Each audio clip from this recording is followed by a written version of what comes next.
El tema, como pueden ver, es la preparación de los santos, la preparación de los íntegros para los tiempos finales.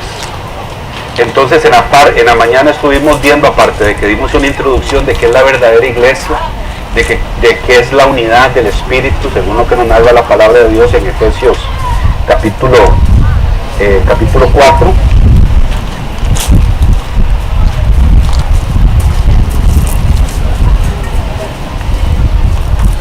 Según lo que nos narra Efesios capítulo 4, empezamos con una de las secciones con las cuales estamos dividiendo este tema, que es la preparación de los íntegros para el tiempo del fin. Y la parte que cubrimos en la mañana fue preparando, o sea, protegiendo, dándole información a la iglesia para que esté protegida contra la apostasía. Por la que todos saben que desde el siglo I hay apostasía, pero que ahora que estamos en el siglo XXI, estamos viviendo la peor apostasía que la iglesia haya enfrentado desde que existe. Amén.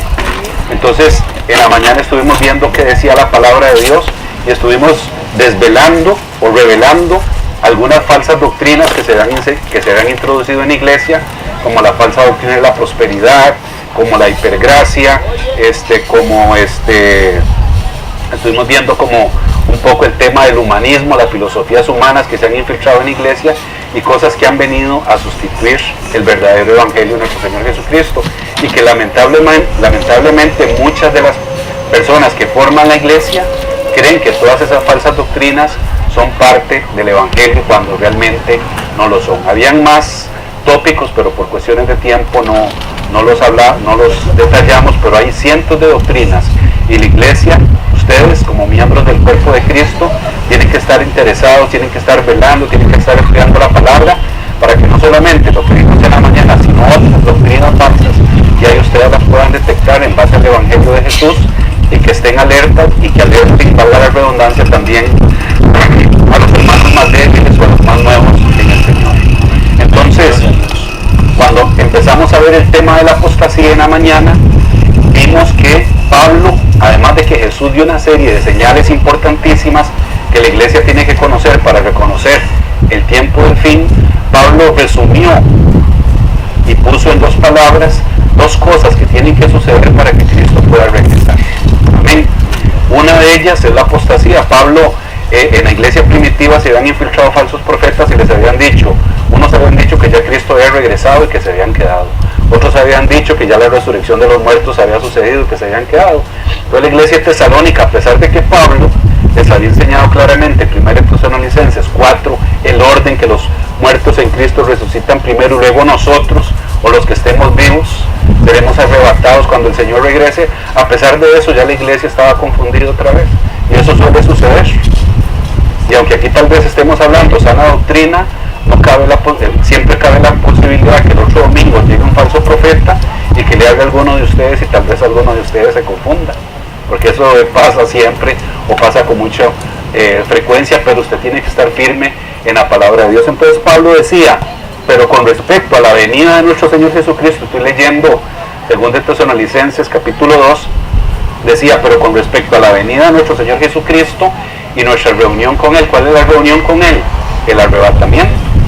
Entonces Pablo decía, con respecto a la venida y al arrebatamiento, dice, hermanos, os rogamos, hermanos, que no se dejen mover fácilmente de vuestro modo de pensar, o sea, no se confundan, ni os conturben, ni por espíritu, ni por palabra, ni por carta como si fuera nuestra, porque gente inclusive mandó cartas falsas a nombre de Pablo y tenían confundida a la iglesia. Dice, en el sentido de que el día del Señor es el día de la ira de Dios, el día que Cristo regresa. Dice, en el sentido de que el día del Señor está cerca. Y entonces el Señor Pablo les dice, nadie los engañe, porque para que el día del Señor, que es cuando Cristo viene por su iglesia, tienen que pasar dos cosas. Y esas dos cosas son las que nos dice en el versículo 3. En 2 Tesalonicenses 2, versículo 3, dice, nadie os engañe de ninguna manera, porque no vendrá Cristo por su iglesia antes de que se dé la apostasía. Entonces, para que Cristo pueda venir, se tenía que dar primero la apostasía.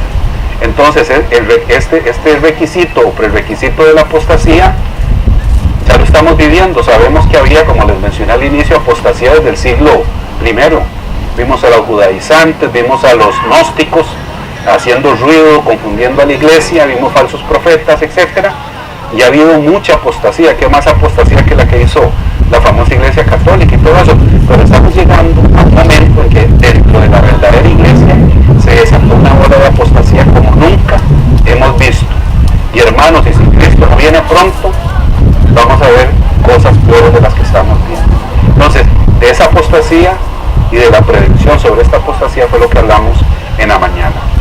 Y ahora, en la tarde, vamos a ver el requisito que hace falta para que Cristo pueda venir. Entonces decía, no vendrá sin que antes venga la apostasía, lo que vimos en la mañana, y se manifieste el anticristo. O sea que Cristo no puede venir por su iglesia hasta que no se dé la apostasía en forma total y aparezca el anticristo. Entonces aquí a muchos se les puede hacer los imperios en la cabeza, porque desde 1830 a la iglesia cristiana se filtró una falsa doctrina que enseñó que la iglesia iba a ser arrebatada antes de la gran tribulación. Entonces la mayoría de los cristianos dicen, ¿qué importa lo que vaya a pasar? Porque antes de que las cosas se pongan feas, nosotros nos vamos a ir. Pero eso no es lo que dice la palabra de Dios, como vamos a ver ahora, sino que la iglesia va a estar presente en ese tiempo, y nosotros hoy, por eso se llama así la reunión de los íntegros, vamos a mostrarle la palabra. Y no me crea a mí, sea como la iglesia de Berea, vaya a las escrituras y usted mismo escudriñe y vea qué es lo que va a acontecer, para que usted esté preparado. ¿Por qué? Porque va a venir un tiempo tan terrible, que muy pocos van a poder salir adelante. Solo la gente, como decía ahora Mayonex, los que estén fundados sobre la roca, los que estén fundados Amén. Sobre el verdadero evangelio, son los que van a poder salir adelante en esto. Amén. Entonces, ¿qué es lo que nosotros necesitamos como iglesia? Esta iglesia, este remanente que se encuentra aquí, hermanos, tenemos que tener una característica que la narra Primera de Crónicas, capítulo 12, muy importante, en el versículo 32. No lo busquen, pero yo se los comento, pero anoten y busquen en su casa. En Primera de Crónicas 12:32 había una característica que tenían los valientes de David. ¿Todos se acuerdan de los valientes de David? Sí. Amén. Amén. Y los valientes de David tenían una característica, que ellos eran entendidos en los tiempos. ¿Qué significa que son entendidos en los tiempos? Que pueden leer el reloj profético de Dios. Y nosotros necesitamos ese requisito. Jesús en Mateo 16 enseñaba algo similar a los fariseos y les decía, ustedes saben reconocer cuando va a venir el invierno, cuando va a venir el verano, cuando va a venir la primavera, etcétera. En mi país, en Costa Rica, nosotros nos damos cuenta cuando ya va a empezar la época lluviosa, empieza a oler, y sabemos cuando el invierno ya viene porque empezamos a sentir ciertas características en el ambiente. Entonces Jesús les decía, si ustedes saben reconocer las señales del tiempo, ¿cómo no saben reconocer la hora de mi venida? Y es lo que nos está diciendo la iglesia en este momento. Ustedes pueden reconocer muchas cosas, pero no reconocen la hora de mi venida. Pero la iglesia, los que estamos acá, parte de ese remanente importante, vamos, y ya muchos de los que están acá me consta, estamos alertas y conocen y estamos preparados para las cosas que vienen. Amén. Jesucristo habló de una serie de señales. Yo sé que todas las señales son importantes, pero hay unas que son más fuertes que otras, porque Jesús dijo que iban a haber terremotos, ¿cierto? Que iba a haber hambre, ¿cierto? Que iban a haber guerras, nación contra nación, etcétera. Pero esas señales las vemos casi que desde el siglo I. Es más, hay guerras desde la época de Abraham. ¿Se acuerdan cuando Abraham se peleó con los reyes de Sodoma y Gomorra? Hay guerras. Entonces puede haber una guerra como la que tenemos en Siria en este momento, cuando se está cumpliendo la profecía de Isaías 17, cuando dice que Siria iba a desaparecer como nación, que iba a quedar en ruinas Damasco. Tenemos profecías de terremotos, el terremoto de Haití, que ustedes ahora estaban mencionando, el terremoto de Japón, el tsunami de Japón, los terremotos que han habido en Chile, súper fuertes, etc. Pero esas cosas son señales, pero no son señales para mí tan determinantes. Hay señales que ya nos indican a nosotros que ya estamos en el tiempo final. Y Jesús, en Mateo 24, pueden regresar hermanos ahí o buscarlo, en Mateo 24 nos dio la primera señal importante que nos permite verificar que estamos ya en los tiempos finales.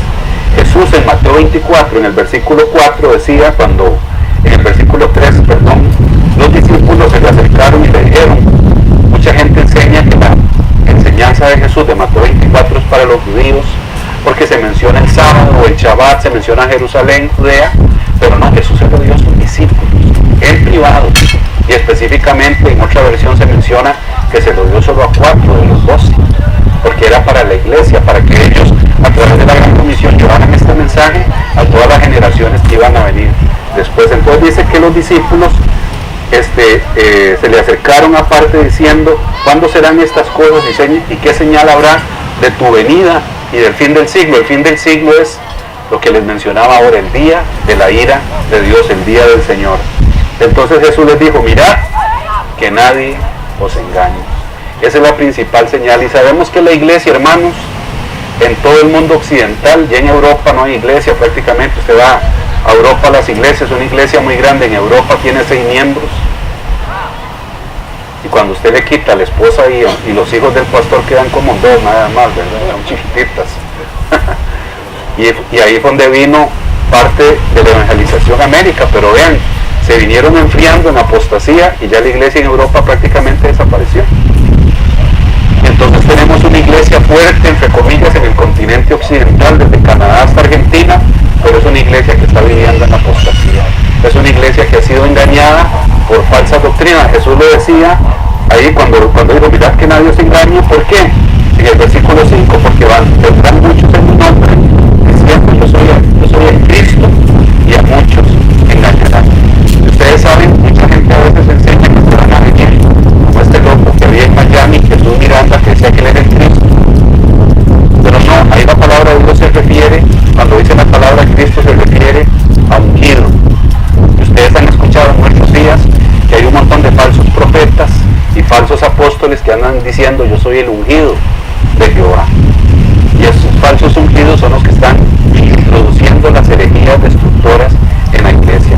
Han traído la falsa doctrina de la prosperidad, como hablamos en la mañana, que han hecho que un pueblo santo y piadoso se haga un pueblo lleno de ambición y de codicia. Han metido el humanismo y han hecho que el pueblo que dependía de la palabra de Dios ahora depende de la psicología. Ahora para sanar un hermanito en la iglesia lo mandamos donde el psicólogo en lugar de ministrarlo con la palabra de Dios. Gloria a Dios. Y así sucesivamente se ha infiltrado una serie de falsos ungidos trayendo, como dijo primera de Timoteo, doctrinas de demonios y espíritus engañadores. También en el versículo 11 Jesús nos decía: y muchos falsos profetas se levantarán y engañarán a poquitos, dice. A muchos, ¿verdad? Y muchos falsos profetas, muchos. Y yo con toda certeza, que tengo más de 20 años de estar enseñando temas similares, les digo que la mayoría de los que se llaman profetas en el tiempo moderno son falsos profetas. Y esos han engañado a muchos. ¿Y por qué sabemos que son falsos profetas? Porque no enseñan el verdadero evangelio de nuestro Señor Jesucristo. Una de las vacunas para que usted no caiga en los engaños de la apostasía es conocer el verdadero evangelio, el evangelio glorioso y eterno de nuestro Señor Jesucristo. Cuando usted conoce el evangelio eterno, usted rechaza todas las falsas doctrinas, como vimos en la mañana, cuando te quieren decir que Dios te quiere hacer millonario y que esto y que lo otro. Dice la palabra: hagan tesoros en la tierra, hagan tesoros en el cielo. Amén. Y Jesús decía: no pueden servir al Dios de las riquezas, que es Mamón, un ídolo, y a Dios. No podemos servir a dos señores. Y la palabra, tenemos todas las defensas necesarias para rechazar, pero necesito conocer el evangelio de nuestro Señor Jesucristo. Dice que muchos falsos profetas se levantarán y engañarán a muchos. Por eso es que vemos que se estima en los Estados Unidos de las impuestas de todo, ¿verdad? Hasta cuántas hojas se caen de los árboles. Y dicen que el 90%, el 90 y el 95% de la iglesia en los Estados Unidos ha sido engañada con un evangelio falso. Y hace 100 años atrás caminaban en el evangelio verdadero, que lo expandieron por casi todo el mundo. Y hoy, igual que muchos países de América Latina, están caminando en falsos evangelios. Y en el versículo 24 de Mateo 24 Jesús decía: porque se levantarán falsos cristos, falsos profetas, y harán grandes señales y prodigios, de tal manera que engañarán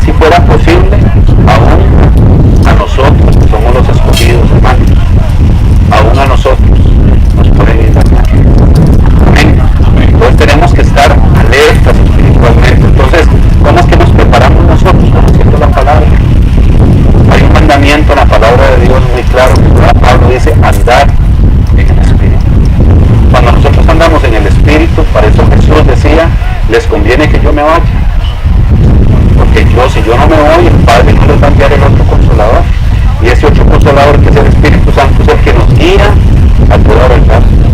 Entonces, cuando la iglesia está llena del Espíritu Santo, la iglesia repele las falsas doctrinas y los falsos profetas. Vean qué importante lo que dice Jesús, porque esto es algo que vamos a enfrentar en los últimos tiempos. En el versículo 9 de Mateo 24, Jesús nos dice lo siguiente: entonces, cuando aparezca todo este sistema del anticristo que vimos ahora, dice, los van a entregar a tribulación. Ya lo que están diciendo, los van a entregar a tribulación. Y dice, y os matarán, los van a matar a muchos.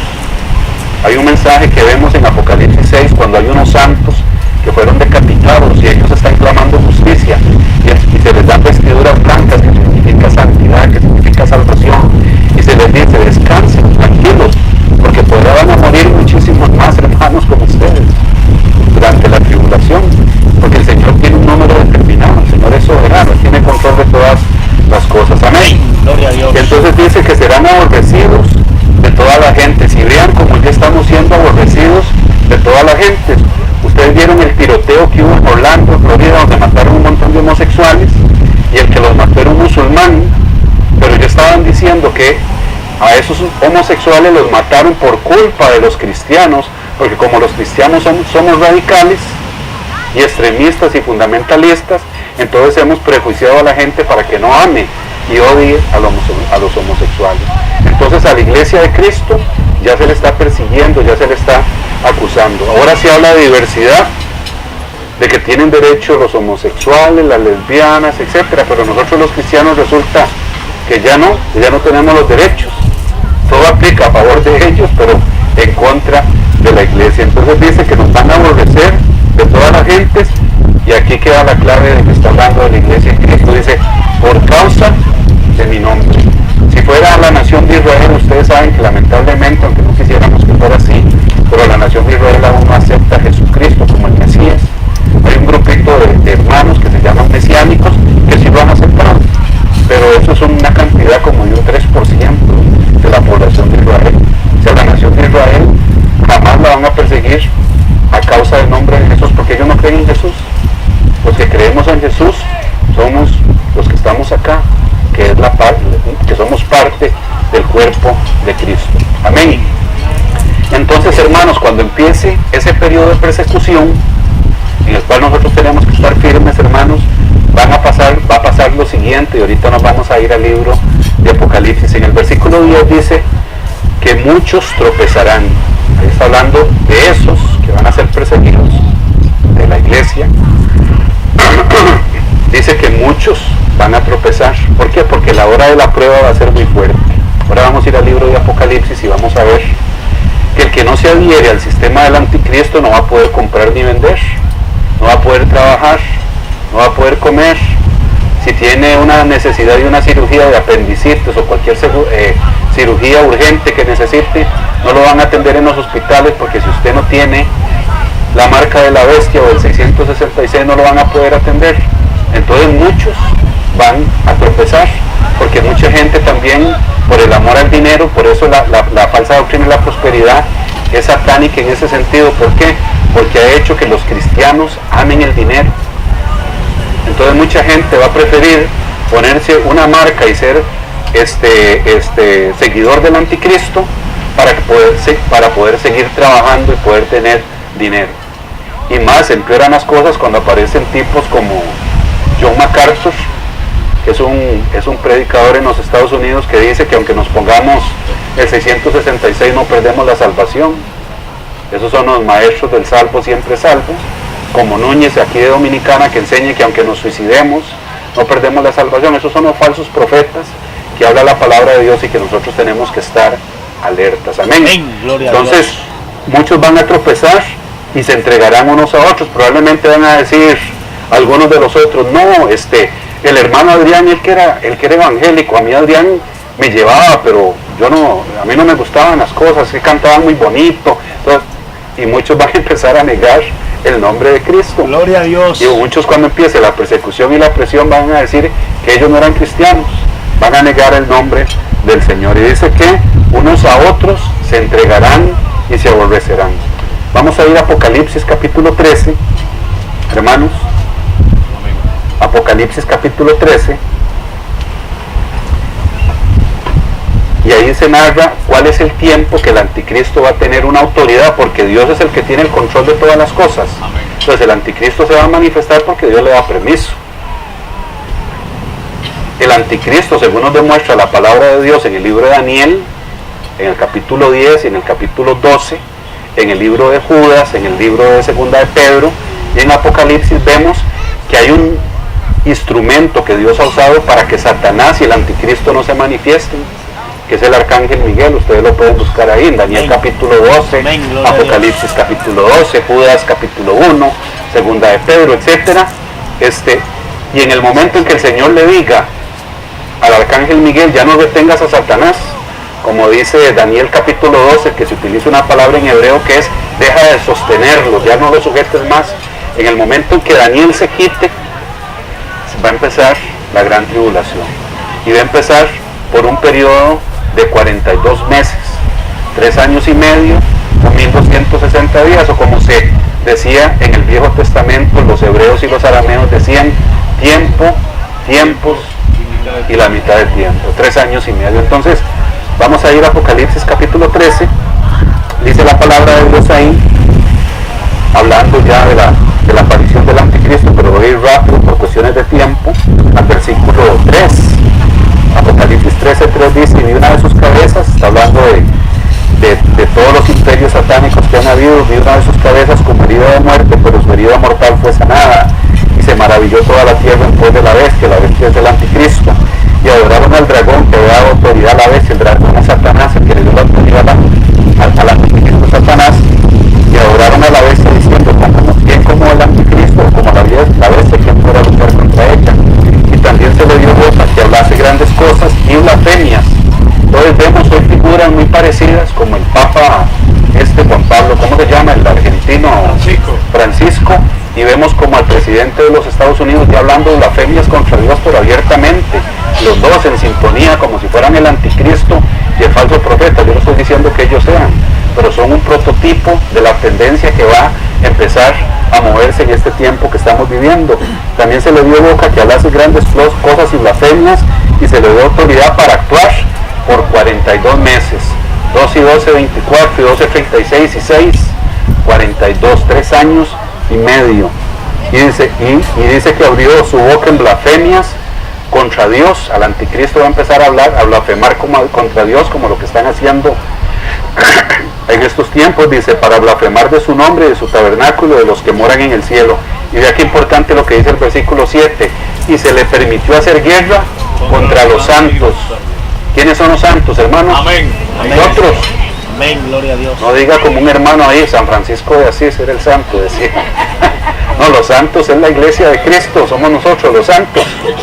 Dice, y se le permitió hacer guerra contra los santos y vencerlos, o sea, matarlos.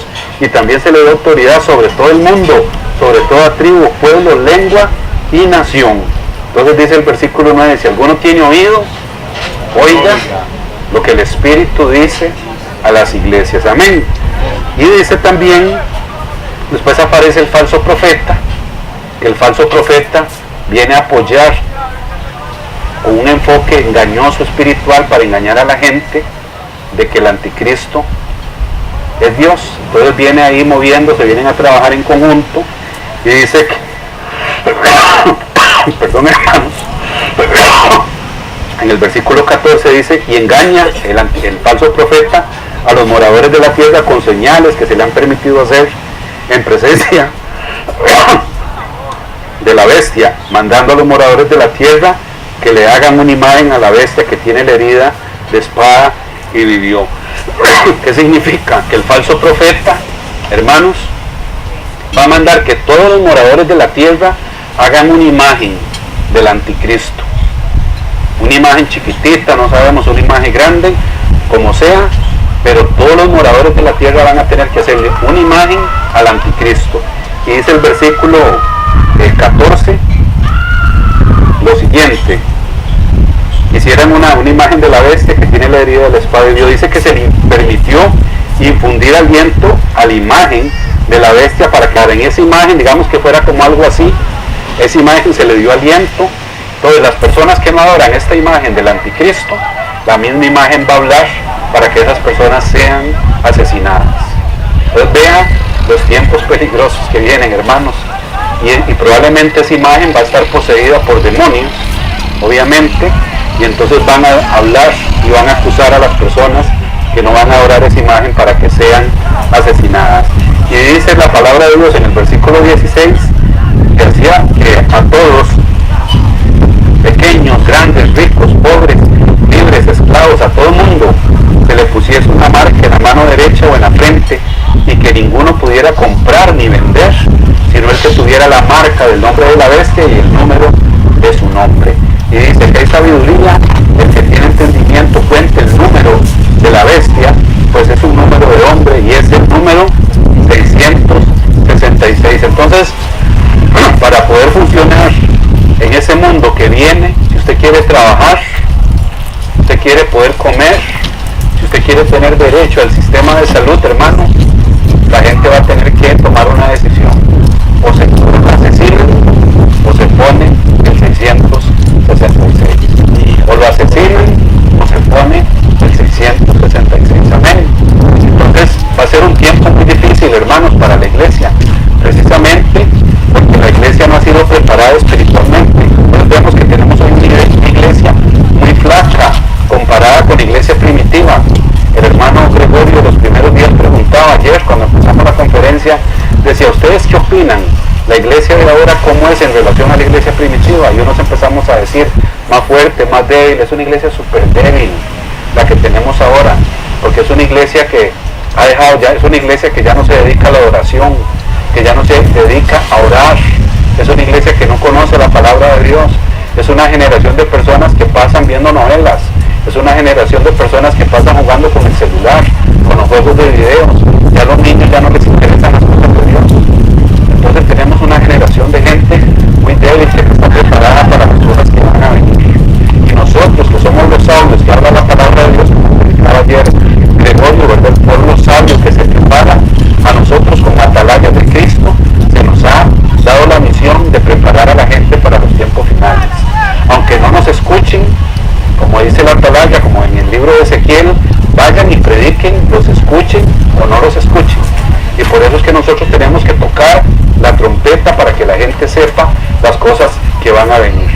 Entonces vemos que va a ser un momento muy difícil para las personas, y yo creo que, como ayer estábamos hablando, nuestra generación va a ser la generación que va a ver esas cosas.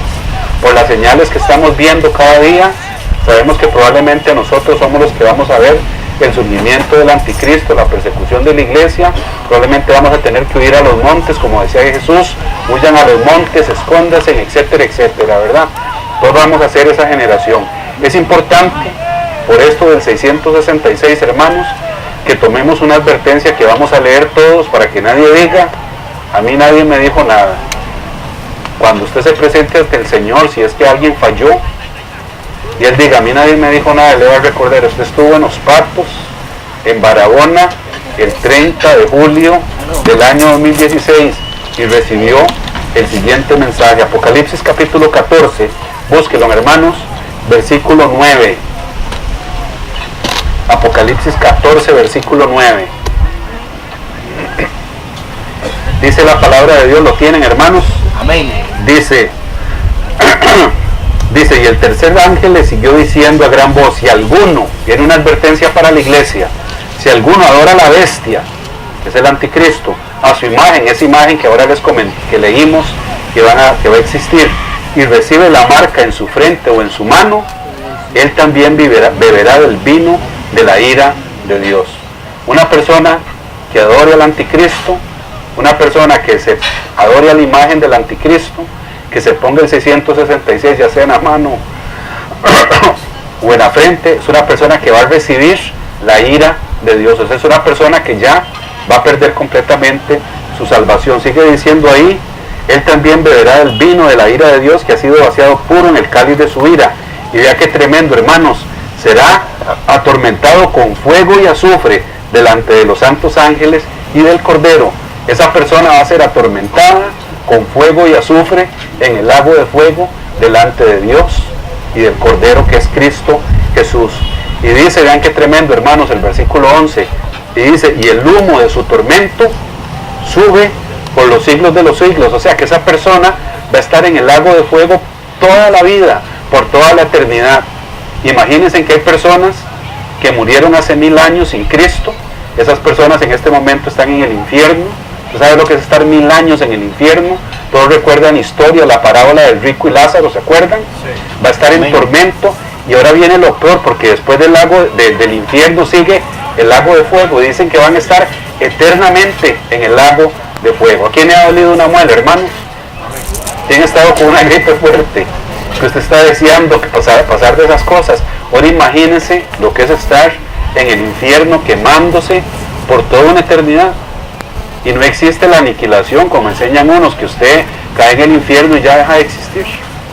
Eso no enseña la palabra de Dios. Jesús muy claramente en la parábola del rico y Lázaro nos enseñó que Lázaro estaba ahí en el seno de Abraham, que es el paraíso de Dios, disfrutando de la gloria de Dios, esperando de la resurrección de los muertos. En cambio el pobre rico estaba ahí sufriendo, diciendo, yo quiero una gotita de agua, estoy atormentado, necesito una gota de agua. Y dice aquí la palabra de Dios en Apocalipsis, donde estábamos, y el humo de su tormento sube por los siglos de los siglos, o sea, por toda la eternidad, y no tienen reposo, hermanos, no tienen reposo, ni de día ni de noche, los que adoran al anticristo o a la bestia, a la imagen que va a ser el anticristo, ni nadie que recibe la marca de su nombre. Entonces viene la consolación para la iglesia, para que nosotros no caigamos en esa tentación cuando llegue la hora de la prueba. Nos dice en el versículo que sigue, aquí está la paciencia de los santos. Amén. Hemos estado hablando de la iglesia de Filadelfia, que es la que guarda la palabra de la paciencia. Aquí está la paciencia de los santos. Los santos somos nosotros, hermanos. Los santos fuimos los que salimos del mundo y fuimos trasladados del reino de las tinieblas y ahora estamos en el reino de su luz admirable. Amén. Entonces aquí está la paciencia de los santos. ¿Y quiénes son los santos? Aquí nos da las características fundamentales de los santos.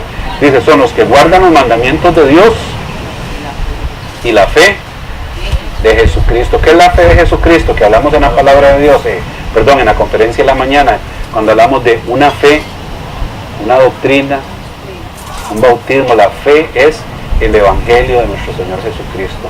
Y dice, los que tienen esa fe, esa doctrina, los que viven, los que son hacedores de la palabra, no oidores olvidadizos, dice, y la fe de Jesús. Y entonces oí una voz que decía, dice el apóstol Juan, que era el que estaba escribiendo, dice, oí una voz desde el cielo que decía, escribe, bienaventurados de aquí en adelante los muertos que mueren en el Señor. Porque dice, bienaventurados de aquí en adelante los muertos que mueren en el Señor. Sí, dice el Espíritu Santo, descansarán de sus trabajos porque sus obras les siguen con ellos. Entonces vea qué importante lo que está diciendo, que si a nosotros nos matan, ¿qué importa? Porque somos bienaventurados. Si a usted le toca vivir en la época del anticristo, le agarran del pescuezo y le dicen que tiene que adorar al anticristo o a la imagen o ponerse el número, ¿por qué se lo va a poner? Dice, bienaventurados los santos, los que mueran en ese momento en adelante. ¿Por qué? Porque vamos a estar con el Señor por los siglos de los siglos. Amén. Entonces la iglesia tiene que conocer este mensaje. ¿Por qué? Porque Satanás en 1830 contaminó la doctrina del arrebatamiento, de la segunda venida de Cristo, y enseñó otra cosa diferente. Entonces, como les decía ahora, la iglesia cree que antes de que las cosas se pongan feas, nos vamos a ir. Pero esa es la estrategia de Satanás. Satanás quiere que la iglesia esté durmiendo como se encuentra en este momento. Ayer hablamos, iglesia, despiértate, tú que duermes. La iglesia tiene que estar alerta. ¿Se acuerdan en Mateo 24? Que dice que nosotros tenemos que ser siervos vigilantes. Amén. Tenemos que estar despiertos. Ser un siervo vigilante es el que tiene discernimiento espiritual. Amén. Es el que está alerta y el que está leyendo las señales de los tiempos, como los valientes de David, como los que reconocen las señales de los tiempos, los que saben las cosas que vienen. Tenemos que ser como las 5 vírgenes prudentes, que tenían sus lámparas encendidas con aceite, que cuando sonó la trompeta, cuando dijeron, ahí viene el novio, fueron arrebatadas. Amén. Vean qué importante lo que menciona Apocalipsis capítulo 15, ahí cerquita donde estábamos. Antes de que caiga la ira de Dios, que la iglesia no está destinada para la ira, no tenemos que confundir. Una cosa es la gran tribulación, que es la persecución de Satanás contra la iglesia, y la ira de Dios es el castigo de Dios contra el imperio de Satanás. Son dos cosas completamente diferentes. Amén. Porque alguien dice, no, la iglesia no va a pasar porque nosotros no estamos destinados para ira. Sí, no estamos destinados para ira, pero sí a tribulación, que dice Hechos 14:22. ¿Quién me ayuda? El de Gregorio, Hechos 14:22, que dice que a través de muchas tribulaciones es necesario que a través de muchas tribulaciones entraremos al reino de los cielos. Entonces, vean qué importante, antes de que caiga la ira de Dios, vean lo que pasa con la iglesia. Apocalipsis capítulo 15 dice, vi en el cielo otra señal grande y admirable, 7 ángeles que tenían las 7 plagas postreras con las cuales se consuma la ira de Dios. Ahí están los 7 ángeles listos para empezar a derramar las copas de la ira de Dios. Amén. Y dice, vi también un mar de vidrio mezclado con fuego y a los que habían alcanzado la victoria. Nosotros estamos hablando de un pueblo victorioso también, los que habían alcanzado la victoria.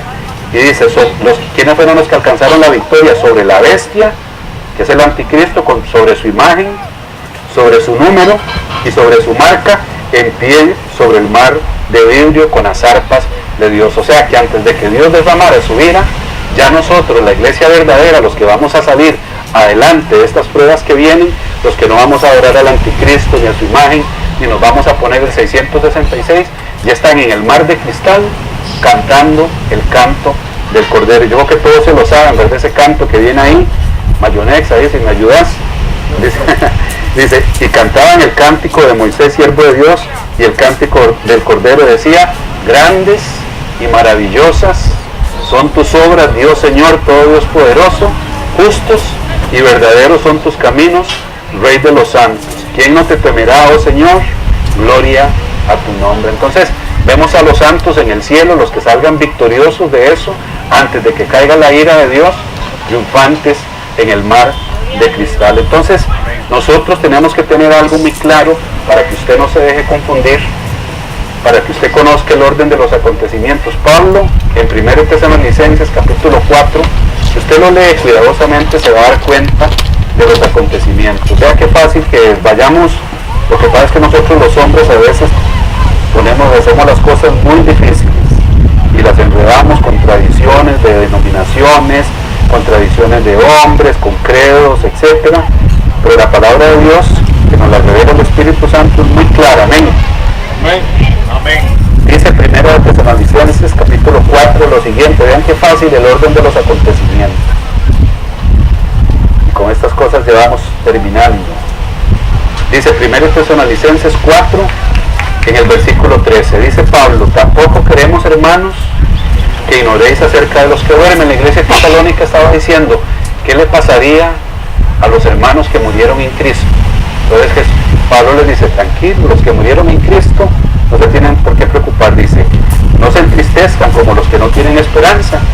Dice, porque si creemos que Jesús murió y resucitó, así también traerá Dios con Jesús a los que durmieron con él. Entonces, ¿cuál va a ser el orden de los acontecimientos? Los muertos en Cristo van a resucitar primero. Muy fácil, ¿verdad? Los muertos en Cristo resucitaron primero. Entonces, por ejemplo, en el ejemplo del rico y Lázaro, Lázaro va a resucitar ahí, porque él murió en el Señor con todos los santos, desde Abel, Caín fue el que mató a Abel, sí, desde Abel hasta que suene la 7ª trompeta, todos esos santos, que todas las personas que murieron hasta ese momento van a resucitar primero. Sigue diciendo la palabra de Dios ahí, por lo cual os decimos esto en palabra del Señor, que nosotros que vivimos, que habremos quedado hasta cuándo, hasta la venida. Ven, no dice que los que habremos quedado hasta el rapto secreto, porque ese rapto secreto no existe.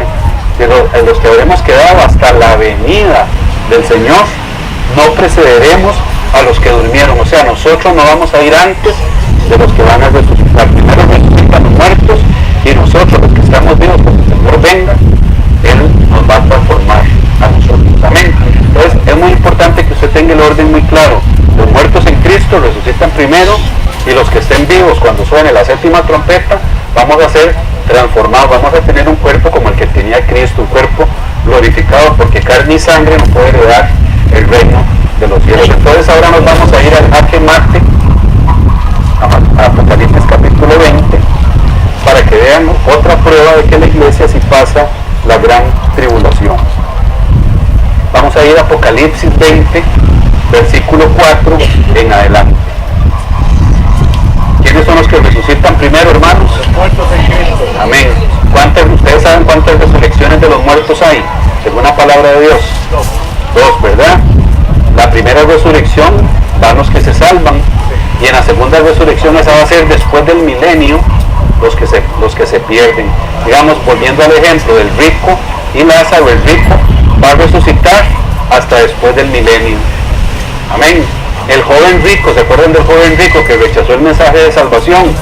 Él va a resucitar hasta después del milenio, porque él rechazó el mensaje de la salvación. Entonces, los que se salvan resucitan antes del milenio, en la primera resurrección, y los que se pierden en la segunda resurrección, para ser lanzados posteriormente al lago de fuego después del milenio. Entonces, vean lo que dice aquí importante Apocalipsis capítulo 20, versículo 4. Y vi tronos, y se sentaron sobre esos tronos los que recibieron facultad de juzgar. Y vi las almas de los decapitados. Los vemos ahí, cristianos, almas de los decapitados. Ustedes han visto videos de ISIS en estos días. ¿Saben quién es ISIS? Es un grupo terrorista que está asesinando a cualquiera que se le ponga por delante, no solo cristianos, todo el que se rehúsa a someterse al Islam o a la iglesia, a la religión esta de los chiitas, ¿es verdad? De los musulmanes, son asesinados. Entonces dice que están matando montones de cristianos en esos países. Dice, vi las almas de los que fueron decapitados, y estos van a ser decapitados durante la gran tribulación por causa del testimonio de Jesús. ¿Por qué fue que les cortaron la cabeza, hermanos? Porque estaban llevando el evangelio de nuestro Señor Jesucristo, porque eran cristianos, y por la palabra de Dios.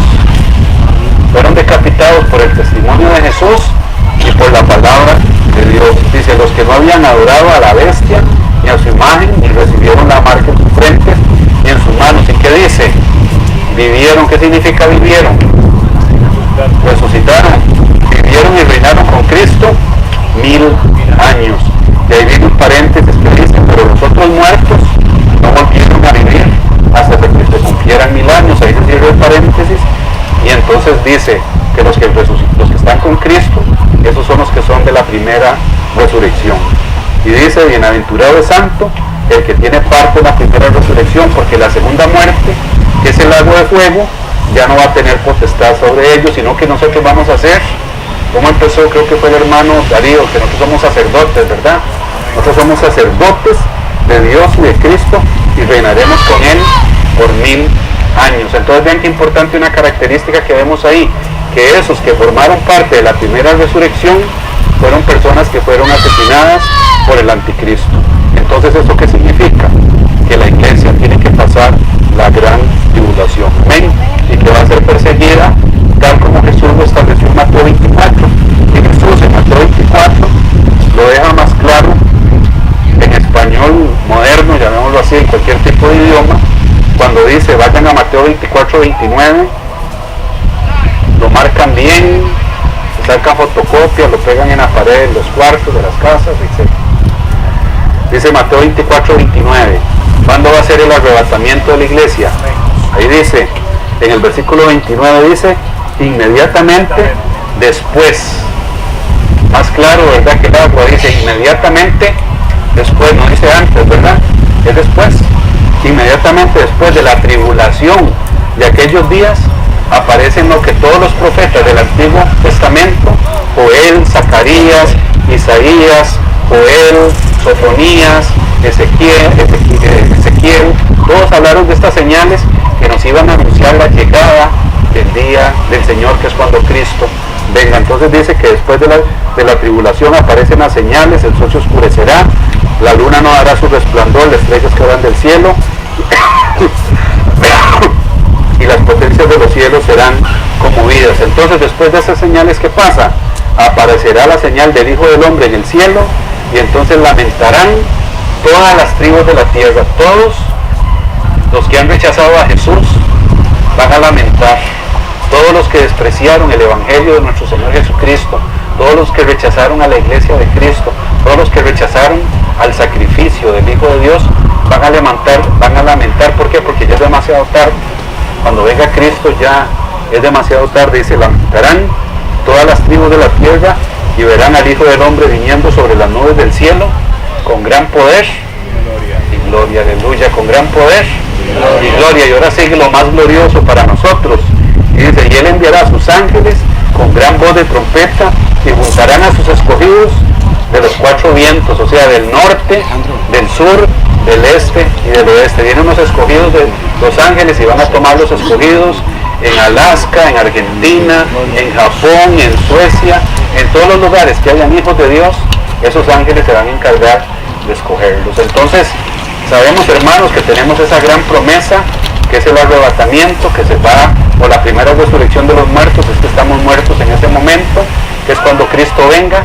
Vamos a pasar una prueba muy difícil, porque va a ser la gran tribulación, algo que dijo Jesús en Mateo 24:21, que será una tribulación como nunca ha habido, ni la habrá, desde que existe la tierra hasta ahora, ni la habrá.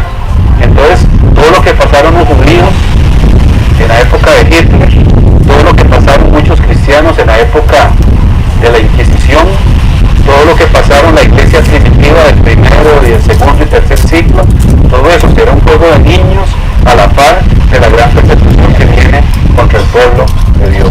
Y lo triste, hermanos, es que la iglesia, a las puertas del regreso de Jesucristo, está pensando en dinero, está pensando en sacar el gran campeón que tenemos en nosotros, y está yendo detrás de la psicología y del humanismo, y se ha olvidado del manual de la vida eterna. Amén. Entonces la iglesia, para estar preparada, tiene que comer el maná del cielo, como decía Jesús, no solo de pan vivirá el hombre,